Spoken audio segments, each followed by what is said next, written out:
Bismillahirrahmanirrahim. Yang saya hormati dosen pengampu Bapak Nasruddin Syam, SKM MKes, selaku dosen mata kuliah Analisis Kualitas Lingkungan, dan yang saya banggakan kepada teman-teman sekalian. Perkenalkan, nama saya Rofila Najda Makalalak dengan NIM 141-2022-0125 dari kelas B6. Di sini saya akan mempresentasikan literatur review saya dengan topik pembahasan pengaruh paparan mikroplastik terhadap pekerja.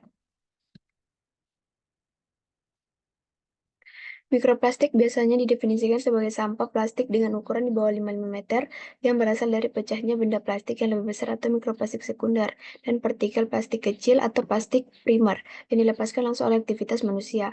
Pekerja yang terpapar tinggi terhadap mikroplastik seperti polipropilena dan poliamida tempat kerja menunjukkan peningkatan risiko penyakit paru-paru.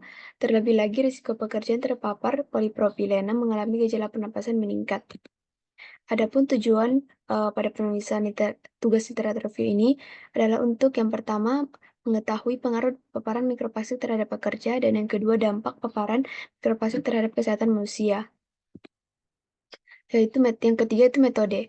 Nah, metode ini terbagi atas tiga. Yang pertama bentuk, yaitu literatur review, penelusuran Google Scholar dan Elsevier. Dan metode kedua itu kriteria inklusi yang terbagi atas empat. Yang pertama, artikel atau jurnal yang dipublikasi di Google Scholar atau Elsevier. Dan yang kedua, artikel atau jurnal yang membahas mengenai pengaruh paparan mikroplastik terhadap pekerja. Dan yang ketiga, artikel atau jurnal berbahasa Inggris dan berbahasa Indonesia. Dan yang terakhir, artikel atau jurnal yang dipublikasi pada rentan waktu 2021 sampai 2024.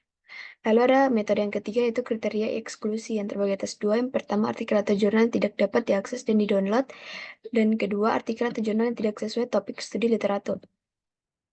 Adapun hasil penelusuran menggunakan kata kunci The Effect of Microplastic Exposure on Workers di Google Scholar itu ditemukan hasil sebanyak 10.400 untuk jurnal internasional dan untuk jurnal nasional ditemukan hasil 184. Sedangkan hasil penelusuran di Elsevier didapatkan hasil sebanyak 599 dokumen. Kemudian dilakukan screening sesuai kriteria yang telah dibuat sehingga menghasilkan 6 jurnal yang sesuai dengan kriteria inklusi dan eksklusi. Dari ke-6 jurnal tersebut menjelaskan terkait pengaruh paparan mikroplastik terhadap pekerja dan dampak mikroplastik terhadap kesehatan manusia. Ini adalah tabel hasil ke-6 jurnal internasional dan nasional. Pembahasan pengaruh paparan mikroplastik terhadap pekerja. Paparan mikroplastik pada pekerja dapat meningkatkan risiko kesehatan, termasuk gangguan pernapasan, pencernaan, stres oksidatif, dan peningkatan risiko kanker. Selain itu, akumulasi mikroplastik di hati dan paru-paru dapat menyebabkan masalah kesehatan seperti peradangan, penyakit hati, dan penyakit paru-paru kronis. Manusia terpapar mikroplastik melalui asupan oral, inhalasi, dan kontak kulit. Individu dengan penyakit pernapasan atau orang yang memiliki paparan mikroplastik kronis dalam pekerjaan, seperti orang yang bekerja di industri tekstil dan pabrik pembuatan polietilena dan polipropilena, yang terbukti mengidap penyakit saluran napas dan paru-paru interstitial. Mikroplastik di udara merupakan risiko yang diremehkan karena partikelnya berpotensi masuk jauh ke dalam paru-paru manusia karena dapat melewati saluran pertahanan pernapasan. Pekerja perusahaan juga berisiko lebih tinggi terpapar mikroplastik dalam lingkungan kerja mereka, terutama jika perusahaan mereka terlibat dalam produksi atau penggunaan bahan baku plastik. Pekerja dapat terpapar mikroplastik melalui beberapa jalur, yaitu udara, air, dan makanan.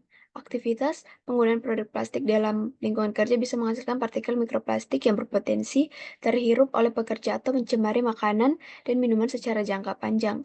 Paparan partikel plastik konsentrasi tinggi telah dikaitkan dengan penyakit akibat kerja pada pekerja industri.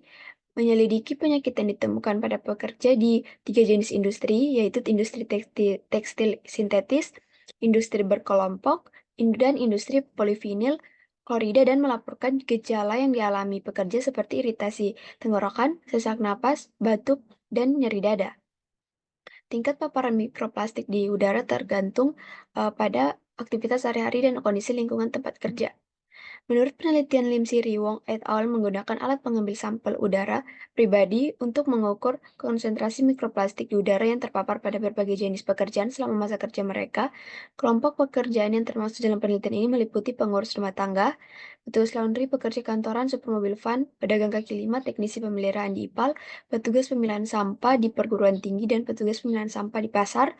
Mereka menemukan bahwa tingkat paparan mikroplastik di udara bergantung pada aktivitas sehari-hari dan kondisi lingkungan tempat kerja.